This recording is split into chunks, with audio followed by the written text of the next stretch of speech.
Good evening. Please bear with us as we bring some additional chairs in. We thought we had extras as it was, and we even need more. So indeed, Dr. Jenny Thompson is quite a draw. So thank you for joining us this evening for our speaker series.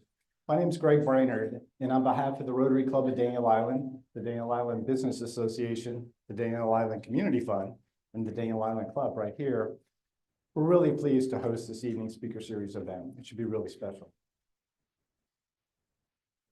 So many of you know the Rotary Club for the duck race. And the duck race is something that with your support, we raise over $100,000 every year towards several well-deserving charities, and allows us to fund and do other things on the island, such as the speaker series here. But to tell us a little bit more about the upcoming duck race this spring, we have Evan Murray, our head duck. Thank you, Greg. And and for those of you that don't know about the Charleston Charity Duck Race, I would implore you to go online to charlestonduckrace.com. We're growing and we're trying to expand as much as we can because we ultimately are raising money for these local charities, these local community service projects throughout the Low Country, and we want to just continue to serve our local community, and that's what we enjoy doing. Inflation's hit a lot of people hard. But it's still $10 a duck, so make sure you go over to charleston.com. If anyone $10,000, so our QR code's up there. If you have your phone out, feel free to go to it. I'll leave it up for a little bit longer, and then we're gonna get to our main show, though. Thank you, Evan. Evan does a phenomenal job each year with that duck race. It's incredible. Yeah, so thank you, Evan. So before we get into tonight's talk, let me share a little bit with you about what's coming next quarter. So on April 23rd, we are going to have really interesting talk. It's going to be with Jeff Neal. Jeff Neal is the curator of the Middleton place, and he is a renowned expert on the Declaration of Independence. So he spoke at one of our Rotary Club breakfast meetings, and I thought it was going to be like a history lesson. It was phenomenal. So during the meeting, we're all like on the front edge of our seats listening to what he's saying.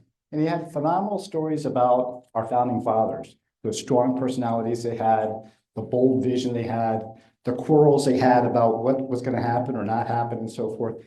But if you ever wanted to fly on the wall of what was going on during those times, I think it was Jeff Neal who can bring that to us. It's fascinating, the stories that he has.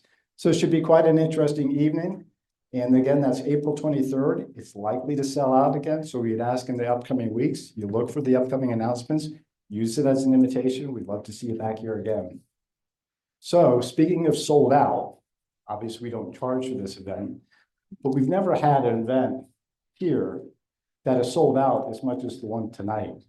And I think you all know, if you've been here before, the father of the speaker series, Steve Slifer. And yeah, thank you so much. Can't thank Steve enough for what he's done over the years with the speaker series. But he has said a couple of times, he said, gosh, having Jenny Thompson as our speaker is like we're promoting, a Taylor Swift concert, like so many people like that. And the registration, thanks for your patience, but it's just like filled up immediately. So that's why we're able to bring in some extra chairs. So thank you for making it out tonight. So the format tonight is going to be a little bit different. Rather than having a speaker stand up here at a podium and give a speech, basically, this one's going to be up here, a little bit more interactive, a little bit more intimate, nuanced, in a way to kind of really get to know Jenny and what compels and drives somebody to have that stamina, determination, this wherewithal that she's had in her Olympic career and her professional career. Just absolutely outstanding. For somebody to, for a long time, be the record holder of the most decorated female Olympian in history. It's just phenomenal.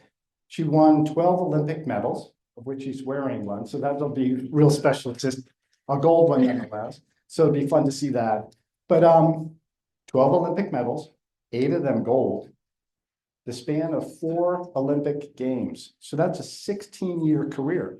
So imagine being at that level and competing for that long. That's eternity in sports, 16-year career like that.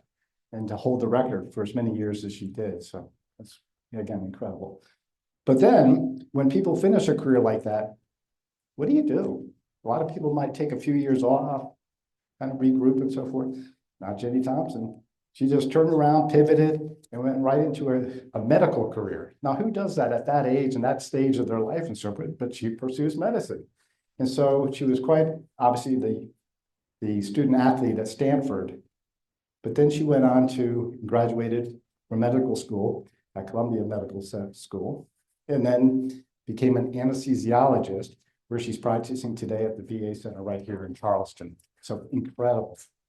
On top of her demanding medical career, she obviously has the family commitments, her passion for health and community service. Certainly a busy person. We appreciate her being not just out here tonight, but willing to be out here that other night we were going to have when it got snowed out.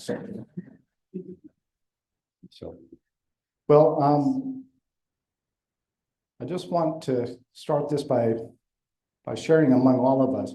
We really have an American icon with us tonight. It's just remarkable. Like I said, the swimming career she had, breaking world records, being a respected doctor, and then beyond that, just that dedication, that wherewithal, that humility that she has, is just a real lesson for all of us. So we're so glad that some of you brought children out, because she's an inspiration for all of us. So as we get started, let me just step aside for a moment. We're going to just watch a quick video clip, okay?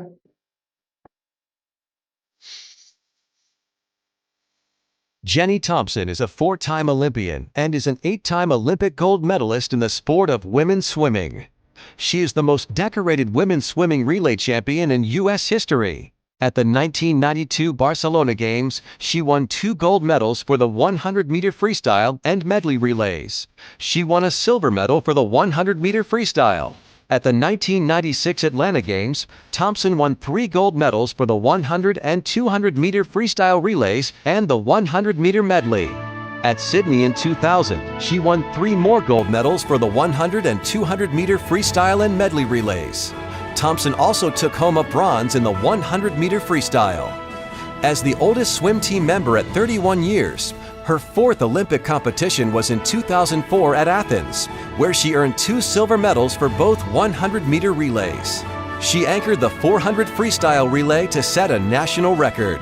Cast your vote today and check back at teamusa.org.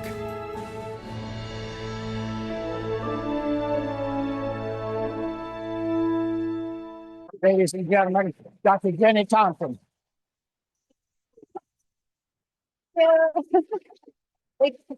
Answer your hand for another. You know what? I'm looking at her hands and they really are webbed. You know, I had a friend on one of my Olympic teams who had webbed toes. I wish I had them.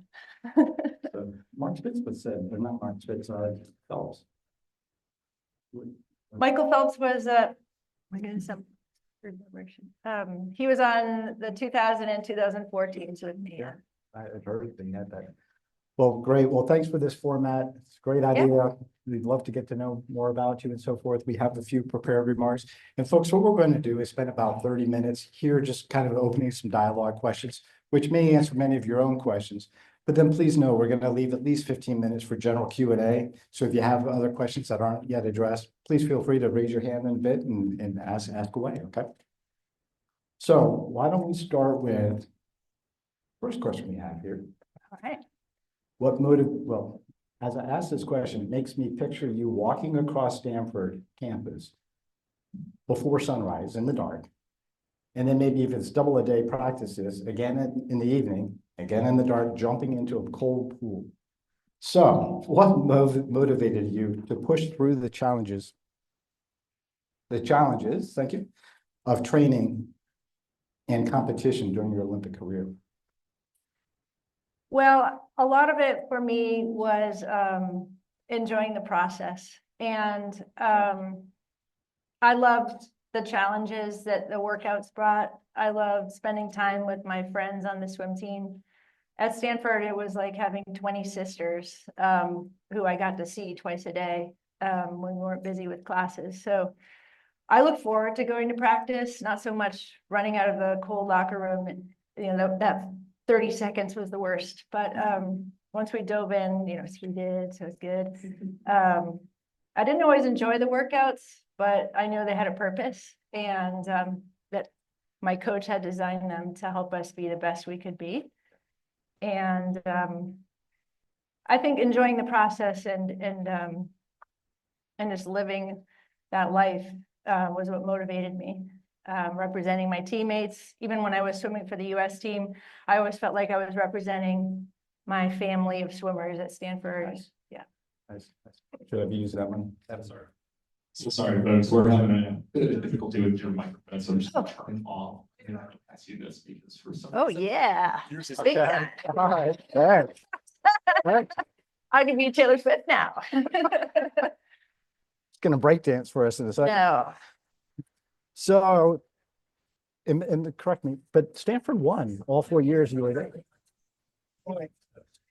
you don't have a mic now? Can you hear me? Okay. Sorry, we were testing the Daniel Allen Club's lapel microphones. No problem. Welcome to the test. Okay.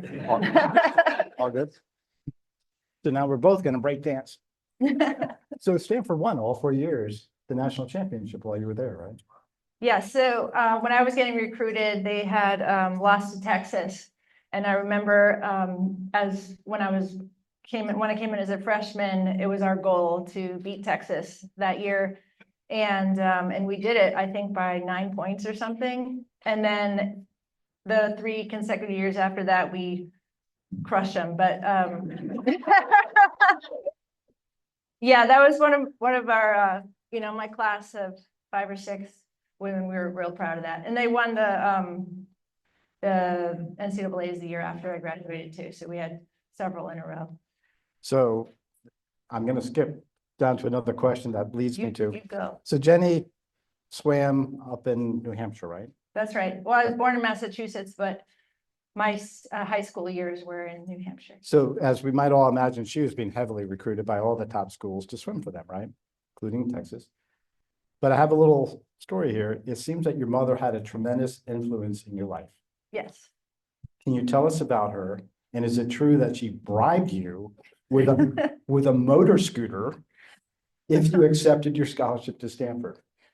Yeah, so it's kind of 2 questions. One, my mom was a tremendous influence in my life. Yes, she, this might be more than 2 minutes. She was born in Germany during World War II. Her mom was American, her father was German. She was rescued by American soldiers with her mom and sister, my aunt, and they came to the US then.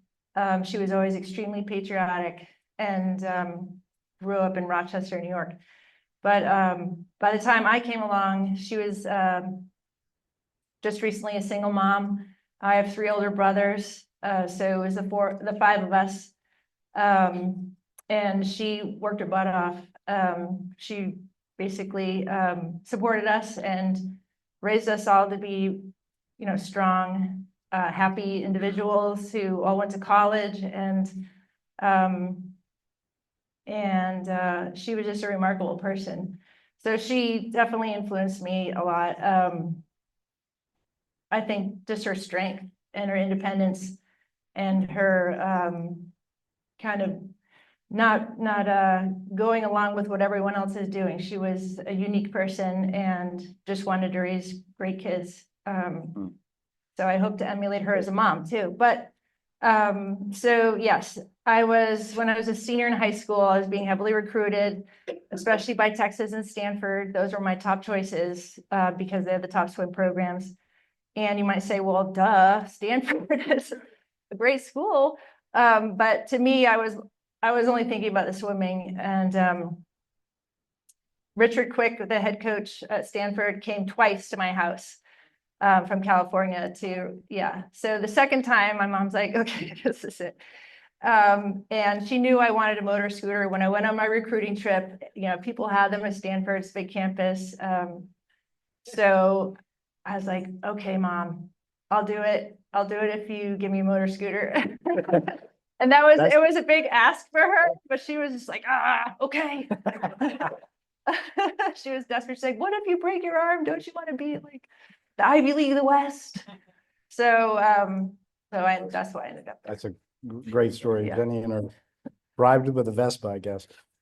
But can you imagine being her mother and becoming as patriotic as it sounds like she was, and then seeing your daughter on the stage getting that, Olympic gold medal for the United States? That must have been phenomenal. Yeah, she was my biggest fan for sure. In fact, she was like my fan club manager too. She did all my fan mail, and she'd be like, I'd come home for Thanksgiving or Christmas. She's like, okay, I got a stack. But she loved going to the swim meets. After several years, she became, the most knowledgeable of the parents about, traveling with the US team and what to expect. And she was a mentor to parents who had new swimmers on the national team and Olympic team. So that was cool. A I think remarkable she liked woman. that. She raised a remarkable woman herself.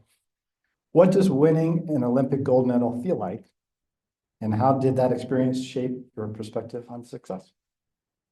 It's funny because when I was a kid, that wasn't my dream wasn't to be an Olympic gold medalist. I wanted to be a swimmer, and I looked up to some of the Olympians, but I think until I got in that into that kind of cycle of making the junior nationals, making the senior nationals, making my first international competition, did I really see myself in that kind of, that was a realistic goal.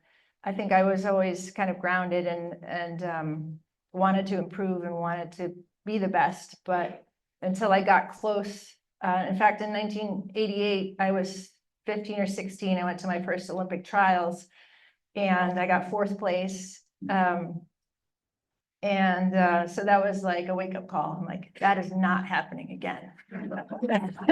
So I thought that was pretty good. well, top 2, and that's all that they take for the, yeah.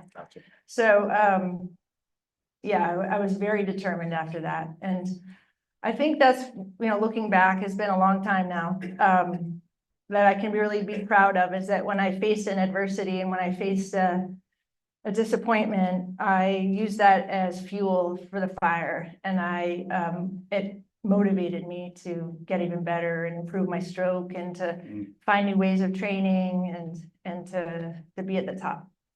Well, I think that determination leads to this question here. After being at the top of your game in swimming, what inspired you to start a whole new medical career in anesthesiology, and how did you navigate through the transition challenges? Yeah, so as I mentioned, I like hard work. Maybe my New England roots, I don't know. So I didn't have a problem with hard work, and it really did take that for me. While I was training at Stanford, I didn't have a lot of time to be doing labs and things like that, that I sort of was interested in medicine, but didn't really think I could do it, all my pre-med. And then someone told me about doing a post-bac where you can do your prerequisites for medical school after graduating. So I really just spread it out over probably 6 years doing my prerequisites. And medicine, the training for medicine is 4 years of medical school, 4 years of residency, sort of like training for the Olympics. It's a 4-year cycle. So it kind of fit right in with what I was used to, thinking about things in 4 years. Wow. Wow. It's remarkable. Well, I do see a youth in our audience, and I hope and imagine as much there's some others too. So along that line, what has been the most, what advice would you give to aspiring athletes and those who are considering life after sports? Well, I think it's really important to have realistic goals, and then, shooting for the stars kind of goals. And I think it doesn't do anyone a service to, when they're just starting out, to say, I'm going to be an Olympic gold medalist. You want to have concrete, realistic goals, like I want to drop my time, or I just want to improve, and think of help with your coach and your family. What are things I can do to improve, and then keep moving the target so you get better and better. What was the second part of the question? Sure. What advice would you give to aspiring athletes and those who are considering life after sports? Life after sports happens, so it's good to be prepared for it when it does. I had a lot of friends who actually struggled with, it actually has a coined term, post-Olympic depression, where they didn't really think about what they wanted to do after swimming was over, after their athletic life was done. And some people are able to transition and stay in sports, to be coach or work for one of the swimsuit companies or go into media. And that's happening more and more. But at the time when I was swimming, there really wasn't much. I mean, there was like John Neighbor did all the TV, and so he kind of like cornered that market. And there wasn't a whole lot of TV opportunity for swimming because it just wasn't on TV that much. So I mean, being at Stanford, the expectation is you're going to go and get a graduate degree of some kind. And so that's what I did. That's all she did. And I think most of my teammates, Right. you know, did similar types of things, but yeah. Well, further along that line, as an athlete and parent, what do you consider the right balance between encouraging and pushing kids into sports? That's hard. I mean, I struggle with that myself. Like my sons both swim, big surprise, but they do other things too. When my older son was younger, you know, he was only like 6, you know, he would say, I don't want to go to swim practice. My stomach hurts. And be like, but you always feel good when you're always smiling when you're done. And it's just, do I make him go? Do I not make him go? I don't know. I don't know the answers. I don't have all the answers for being a parent, but I think I just try to make it their own, you know, like it has to be kids, they have to own it or they'll burn out or not want to do it anymore. So, you know, these days I'm just like, you tell me when you're going and have a good time while you're there. And so. Well, that's exactly what we were hoping would come out of this format, instead of speaking at a podium, giving a speech, but authenticity would come out. And to say as much, you don't have all the answers, it's certainly very authentic. So thank you for that.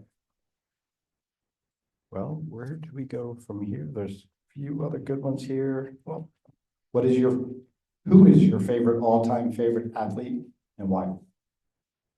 You know, I reviewed the questions a little bit before, and I struggle with that one. I don't know. When I was a kid, people would say, you know, who's your favorite swimmer? And I had a few. You know, I really looked up to Mary T. Maher. She was the world record holder in the butterfly events in the 80s and 70s. And up until 1999, when I broke her world record, she had it. You know, she had it for a long time. So she was one of my idols, and I had met her once before, but I got to see her this past summer at the Olympic trials, which is really cool. And Tracy Calkins, who was another great, you know, the great women swimmers of the 80s. I think they really inspired me the most. There was a particular race in the 1984 Olympic Games, the women's 100 freestyle, where 2 Americans tied for the gold. And I was like 11 watching that. And I just thought that was the coolest thing ever. They probably weren't that thrilled about it, but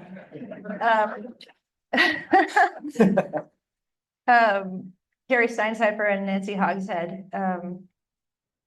And so I think those women of the 80s paved the way for me.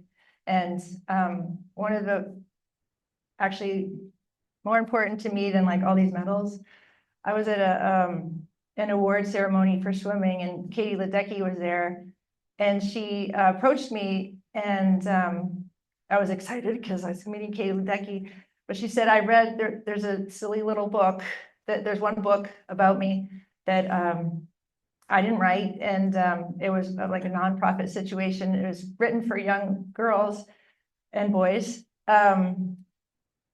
And she said, I read that book like 10 times, and it inspired me to want to go to Stanford and to want to be an Olympic champion and all of those things. So like, to me, that was really cool. And she does that for lots of girls, so it just continues on down the line. So it's really powerful. Well, maybe that can lead us to this question right here. And that is, what do you hope your legacy will be, not just in sports, but also in medicine and the broader impact you've had? That's a lot. I hope my legacy was that I always acted with integrity. And, you know, when the media asked me how I felt after winning a silver medal, you know, I said I was proud because I did the best I could. And maybe they didn't ask me, but I told them that when people are cheating and using steroids, that they should be tested, because in the 1992 Olympics, I got the silver to a Chinese swimmer who was suspected of doping and wasn't tested, and I was, for getting the silver. So that was really rubbing the wrong way. Sure. So I always spoke my mind, and I've always been honest, and I think those things are important, and I teach my kids that. And I think also that I always enjoyed myself. I always was just loved learning and growing and improving and finding different ways to do that. As I was getting older in my swimming, I wouldn't say I was getting bored, but I was training with my same coach for a long time. So I went to Australia and trained with their national team for like a month just to keep things fresh. Or we would do different types of dry land is a swimming word, but exercises on the ground. Like we would do a lot of things, like when aerobics were cool, we do that, and when spinning became popular, we do that, and just different things to keep things fresh. Well, trust me, folks, this is not rehearsed, but you touched on the doping and so forth, and that was one of the questions here. If there's anything else you want to add, perhaps to that, but from your perspective as a professional athlete and anesthesiologist, how do you feel about the use of performance-enhancing drugs in sports? Is there anything else further to add to that? I mean, I was always very outspoken against it. Well, first of all, as a doctor, it's really bad for you, but it's cheating, and you know, I like to think that we can compete on a world stage in a clean way. That's pretty naive, maybe thinking, but I don't know. The cheaters are always ahead of the testers, as they say. So it's difficult, but I feel confident that the American team is doing a great job guiding our athletes to stay clean and to compete with integrity. What's something people might be surprised to learn about you, either from your time as an Olympian or a doctor? I'm not that comfortable public speaking. Well, you're great at it. Oh, well, thanks. It always makes me a little. Sure. I don't know. Oh, I read something. Again, this was going to be last month, so like 3 months ago, I was reading something. And if I recall correctly, it said you don't skateboard very well. Was that it? I definitely don't skateboard very well. So I don't know. just got one flaw, that's it. No. I can't recall exactly, but I thought that was it. So, well, virtually all of us on Daniel Island have moved here from somewhere else. What brought you here into the VA Medical Center? So I was living in Maine with my husband, and both my sons were born in Maine. That's where I took a job after my training in Boston, and worked in private practice in Maine for 7 years. But the weather really got to us. And it was about February in 2018, and we had about, I don't know, 7 feet of snow in our driveway, and we're like, I think we're done with this. Yeah. It's hard with little kids in the snow. So anyway, it was mainly the weather, I think, and we came down to visit friends in Charleston and check it out, and we loved it. And at that point, I didn't have a job offer, but one of my friends from residency worked at the VA, or still does, and she hooked me up, and the rest is history. I really love, I've never worked at a VA before, but I really love taking care of the veterans. It's a really meaningful experience, and I feel like I can help make at least their day of having to have surgery a little better, and we're always so grateful for our vets. No, it's remarkable that you practice what you do and for the people you serve. Beautiful. I can relate to, I'll admit, a roof rake did me in. If anyone knows what a roof rake is, raking the snow off the roof. Where'd you go? It was Connecticut. Oh, And, okay, yeah. and I looked at my wife and I said, what are we doing here? This is nuts. Well, the snow is piling down on me and so forth. Yeah. So, well, Jenny, this has been great, and hopefully it's answered some questions already, but why don't we start turning it to the floor, okay? And get some questions from the floor.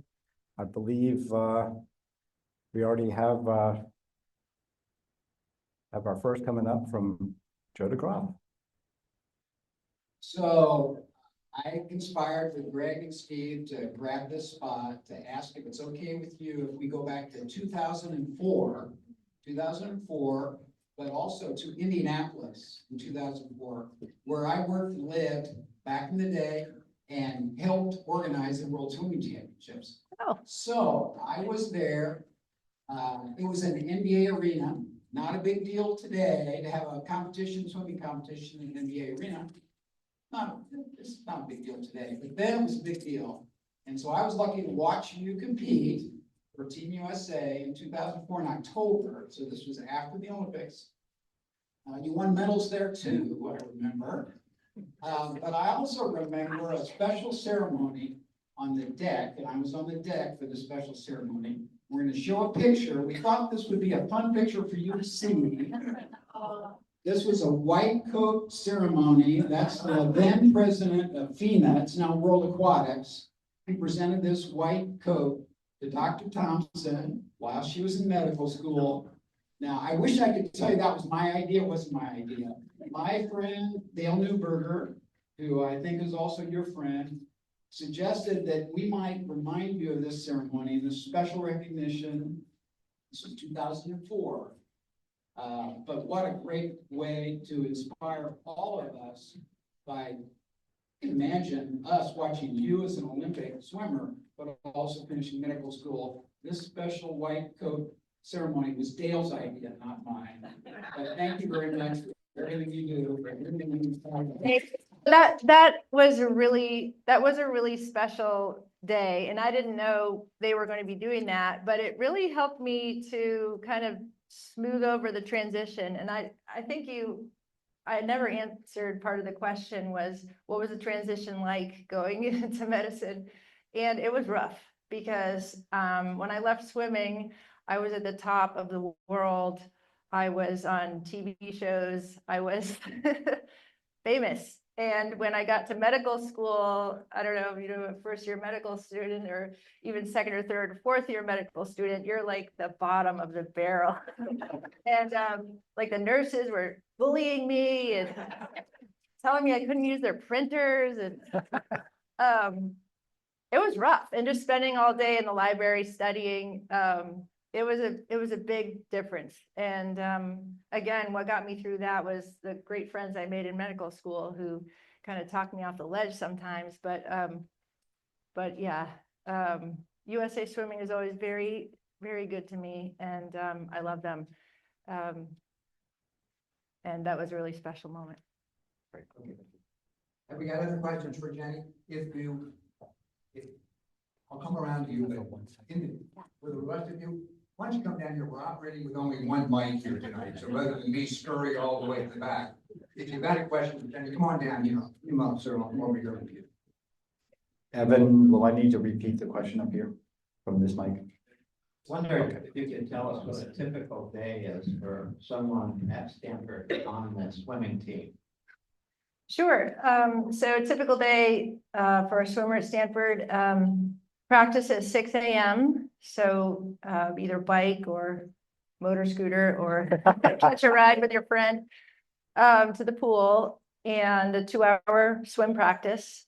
See the sunrise, and Palo Alto isn't bad.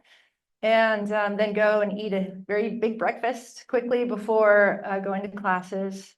And then classes until afternoon practice, usually at 2 or so. Some days a week lifting weights, some days a week doing other kind of cardio or strength training, followed by a swim session. So usually, 4 hours of training. Wow. Yeah. Not every day, but that was most days. Okay, Oh, and then after the swim session, studying. yeah. Forgot about that part.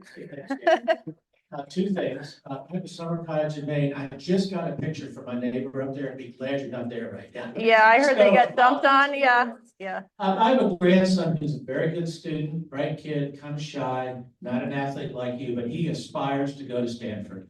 What can I tell him? How can I help him get there? He's a great student and I know he wants to go there. Tell me how I can help him. You have to know how you want to change the world and have a plan. I mean, that's what they're looking for these days. It's not easy. I mean, back when I was applying, it was like the coach can kind of slip in a good word. But you know, other than your academic prowess, you know, extracurricular activities and showing passion for something, I think is the most important thing, that you show passion for something outside of your studies. Yeah. Question. You start swimming. Oh, good one. Well, I have all these pictures of me swimming when I was like a baby, but I was always a fish. I always loved the water, and I'm a Pisces. So I always loved to be in the pool and play around, but I first joined this summer team when I was, I first tried out when I was 7, and I didn't make the team because I didn't know all 4 strokes. That's not even a requirement anymore. So I took a lot of lessons. I was very determined even then. I really wanted to be on the swim team. It looked very fun. There was a lot of cheers and bake sales, and everyone wore a matching bathing suit. And I thought that was the bomb. Okay. So I went to the YMCA, did all the lessons, made it through the sharks, and the next summer made the team with flying colors, and the rest is history. What a history. Hi. I'm Jill. Thanks for speaking today. Sure. Yeah, so as a fellow NCAA athlete, swimmer myself, I was, let's say, a lead of a relay. Where was your headspace? What was your headspace? What got you in the game when you were the anchor of that 400 free relay? That's a great question, and congrats. You too, girl. I kind of thrive under pressure. This is an aspect of anesthesiology that kind of grooves with my personality. So I love being the anchor, because if we're behind, then I'm gonna make us win. That was, you know, that's in my head, like that's gonna happen. So I like that pressure. And if we're ahead, that's great too. But I liked kind of being the cinch person who's gonna get it done. I thrived on that. So You always relied on those teammates, so thank you. Yeah. I did swimming a long time ago, and I'm curious what you use in your head when you're doing lap after lap after lap after lap, and then some more. You know, 8 500s, and you keep going. You know, they've changed the way to train these days. It's shorter, more probably exciting than back in the day when they say, okay, 10,000, go. But I mean, I've been known to like think that I maybe fell asleep while I was swimming. My head goes to creative places. I would just kind of zone out sometimes. Swimming in training was always very meditative for me. And so it was, and those longer sets, those long swims, I would just kind of meditate. I'm a sprinter, by the way, so I didn't have to do too much of that, but when I did. Thank you. Yeah. Hi, thank you for coming out tonight. My name's Katie, and like the other two ladies, I'm not a swimmer, but I'm pretty good at the doggy paddle. But I am a sprint coach at a local high school here, Bishop England. And so we're developing a culture within our team, and we call it Handle the Heart, which is basically resiliency. There's a lot of pillars of resiliency where the stressors on us, how do we combat those stressors through physiological, psychological, social, and spiritual is kind of what I teach them. So I was wondering if you could talk to me a little bit about how do you handle the heart more from the psychological or like mental, like being mentally strong? I feel like that's so empowering of like how you look at things, how you see things. Because sometimes like maybe not everyone here is on a track team, but there's some people that are looking pretty fast. But we all have things that we're gonna have to deal with in our heart. Like how do we get out of our comfort zone? How do we make ourselves vulnerable? Because we know that's where we're gonna reach our best selves. So do you have any advice for me? I can bring to the track team, and of course I'll give you credit because I don't like cheaters either. But for all of us here today, like, how do we get out of our comfort zone? How do we be our best self? How do we like change our mindset and look at things differently so that it can be really resilient and tackle all those challenges? That's big. That's a lot. Can you say that again?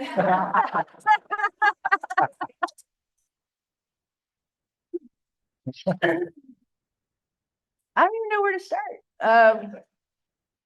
So resiliency, I think that I was sort of bred to be resilient, and to know that things are not always going to be easy. In fact, they rarely are, and that's okay. And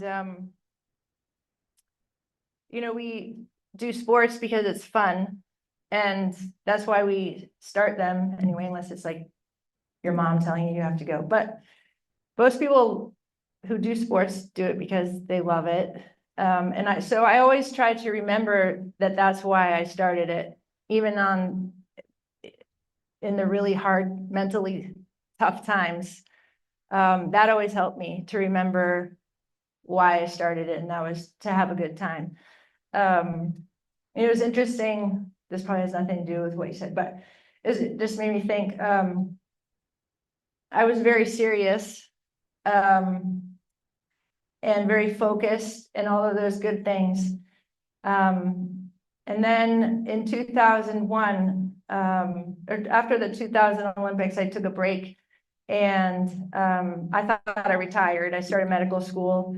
During that time, just before I started medical school, my mom was diagnosed with cancer, and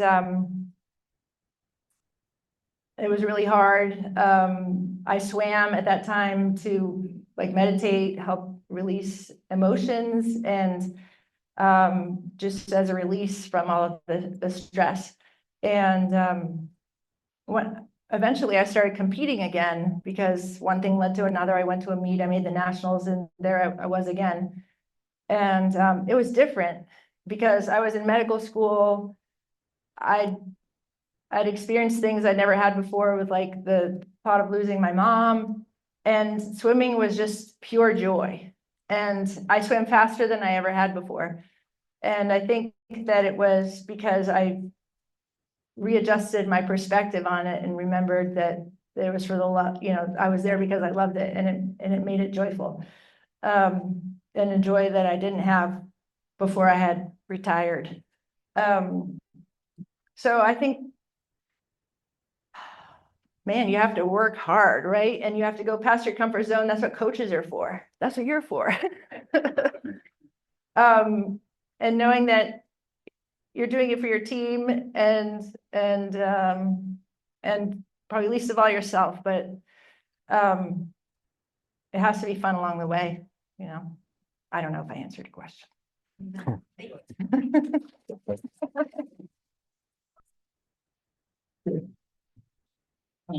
Hi, my name's Tony. This may be just the opposite of what you just said. But you said you went in swimming because you love, and you're caring today, and I am. What's your thoughts about these young people going to college who can play another year of football and make $6 million doing it? The love is gone. I'm trying to understand how you think it's different now, because clearly when you went, it was for the love, it was for the challenge. But I wonder about young people today and I'm assuming swimming is at the highest level, college kids are getting paid now to swim. And how does that change the mindset of what a kid does? Instead of love, it's love plus, can I make 3 million here or 5 million there? I always considered, because I didn't come from money, I always considered my scholarship at Stanford as being paid in a way to swim for Stanford. Because my tuition, you know, I didn't pay for a thing in college.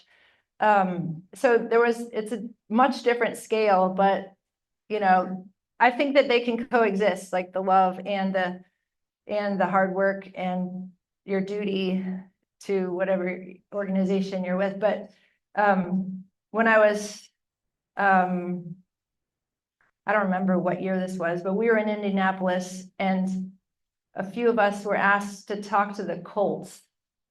And I was like, what am I going to say to these professional football players? Like, what, they don't want to hear from me.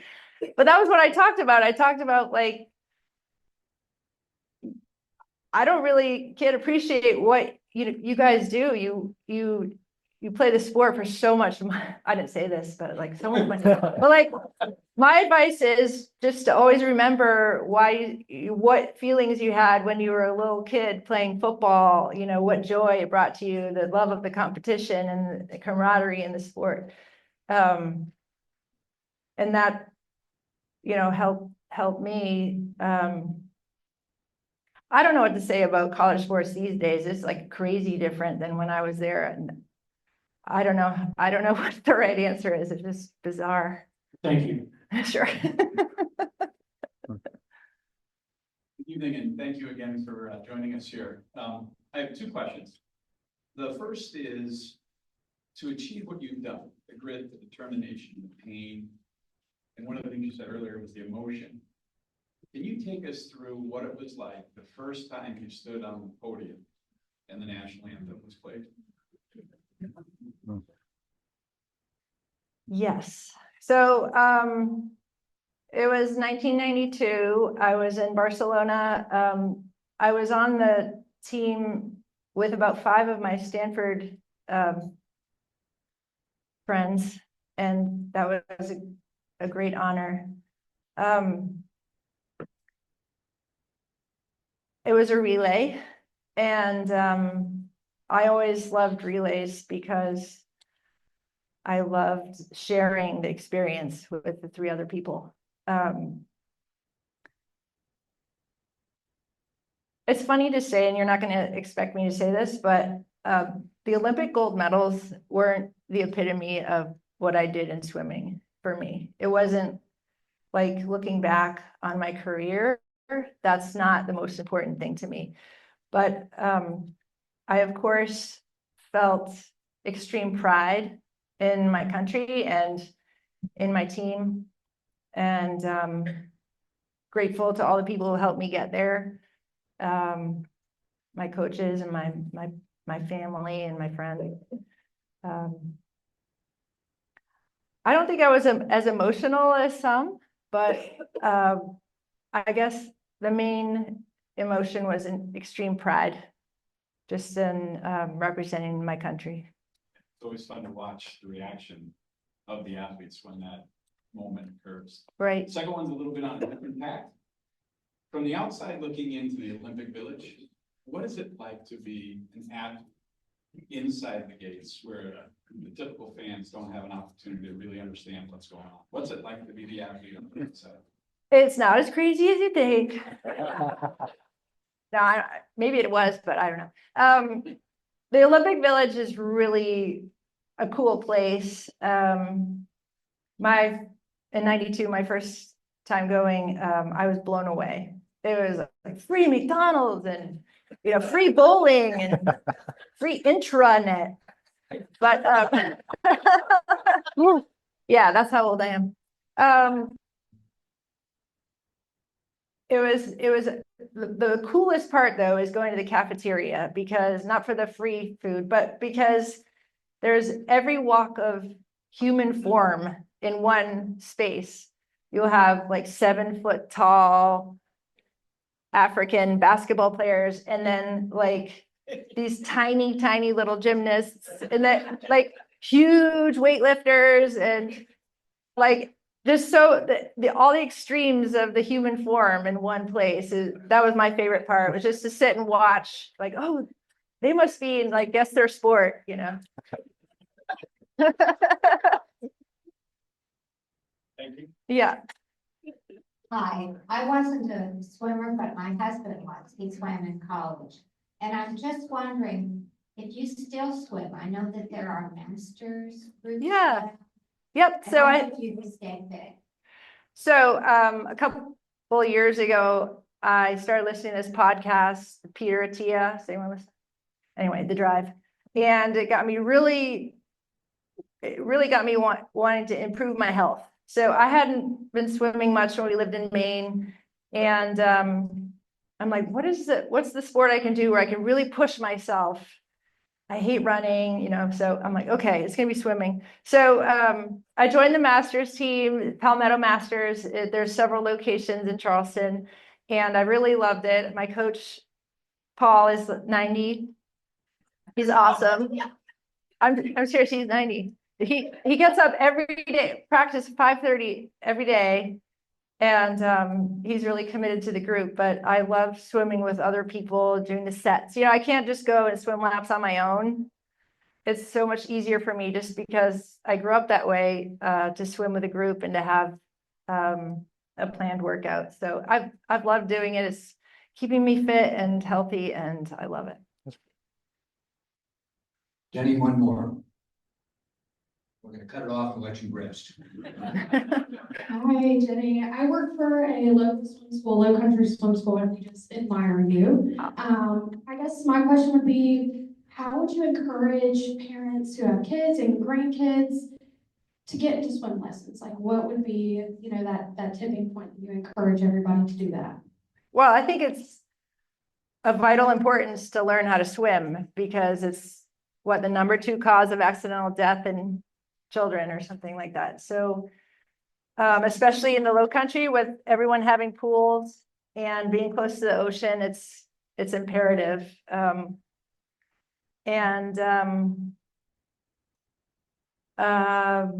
it. I don't know. I think it's really important, even if you don't want to become a swimmer, you know, it's a safety factor. So it's really important. Yeah. Yes. Well, I'm falling apart here.